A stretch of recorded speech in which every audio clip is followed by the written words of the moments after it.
May ilang expiring contracts pa ang Lakers na pwedeng maging trade chips mula kay Rui Hachimura, Gabe Vincent, Maxi Kleber at pwedeng maglagay ng isang asset o role player para makakuha ng star o role player pa na magiging additional para sa championship window roster ng Lakers. Dahil nga ang mindset ngayon ng front office at sinabi mismo ni Rob Pelinka na susuportahan nila ang strategy insiders na don't force it but be ready to pounce kung tama ang pagkakataon. Kumbaga grab it hanggat merong magandang pagkakataon na dumadating sa kanila ngayon kahit malapit na ang training camp. Nakikita mismo na hindi pa tapos ang Lakers sa off-season run kahit na nakuha na nila si Smart na defensive leader, Ayton na starting center at Larabaya na promising wing na mauugnay nila kay LBJ at Luka. Pwede pa rin kumpletuhin ng Lakers ang lineup nila ngayon lalo na sa post at wing defense gamit ang limited cap space at mga expiring contracts. Kaya nga nakikita ng mga analyst na possible pa talaga na gumawa ng hakbang ang Lakers sa isang high level trade na maglalagay sa kanila sa pagiging champion contender next season. Ang Lakers kasi ngayon nasolusyonan na ang problema nila pagdating sa front depth at depensa sa pagkuha kay DeAndre Ayton at Marcus Smart, pero nakikitang hindi pa rin sapat ang additional ng mga yan para mag-contend sa championship title at kailangan pa ng mga to na mas palakasin ang perimeter defense nila at yan yung nare-report ngayon kung bakit pwedeng hindi pa nagtatapos ang Lakers sa retool ng roster. Dalawa lang rin naman talaga ngayon ang pinaka-realistic trade na pwedeng gawin ng Lakers sa pagitan nitong si Jrue Holiday at Gary Payton II. Yan yung dalawang binabantayan ngayon ng Lakers ayon sa mga bagong report. Kahit bagong trade si Holiday sa Portland galing Boston, sa report ng Sportskida na ang Blazers agad nagpaplano ng trade dahil nakikitang hindi fit sa kanila sa long-term rebuilding itong si Holiday.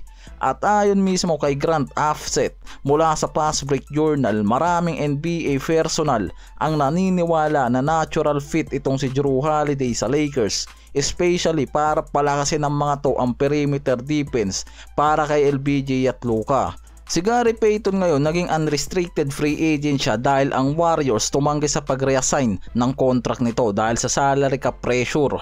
Kaya pumasok siya sa open market ngayon at ayon mismo sa Bleacher Report, ang Lakers at iba pang mga team ang nakabantay kay Payton dahil sa elite perimeter defense niya sa veteran minimum o mid-tier na deal pwede na tong makuha.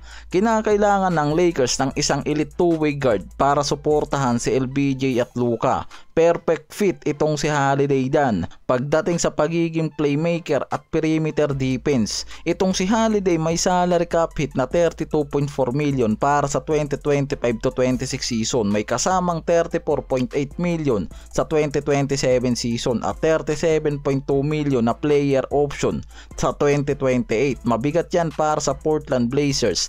Kaya nga sa laki ng contract niyan gusto siyang gamitin ng Portland bilang trade bait para mapababa ang salary constraints ng mga to. Kailangan ng Lakers i-match ang salary sa trade na mangyayari, kaya kung desidido ang mga to na makuha si Jrue Holiday, kailangan nilang sakripisyo ang isang asset mula kay Austin Reeves at expiring na magmumula kay Gabe Vincent at isang promising na si Dalton Knecht. Yan yung kakailanganin nilang gamitin dahil hindi na sila pwedeng gumamit pa ng exception, kaya mga expiring at asset na talaga ang gagamitin ng mga yan sa trade.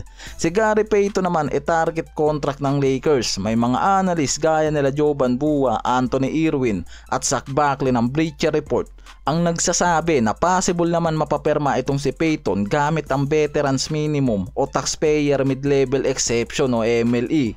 Estimated na papasok sa 26 million ang contract niyan kung sa Lakers yan babagsak dahil ang Lakers active pa rin ngayon sa free agency, lalo na para sa pangalan ni Payton, isang elite perimeter defender na mukhang magagamit nila sa veteran minimum o taxpayer MLE dahil sa synergy, agent network, cap space at urgent roster need.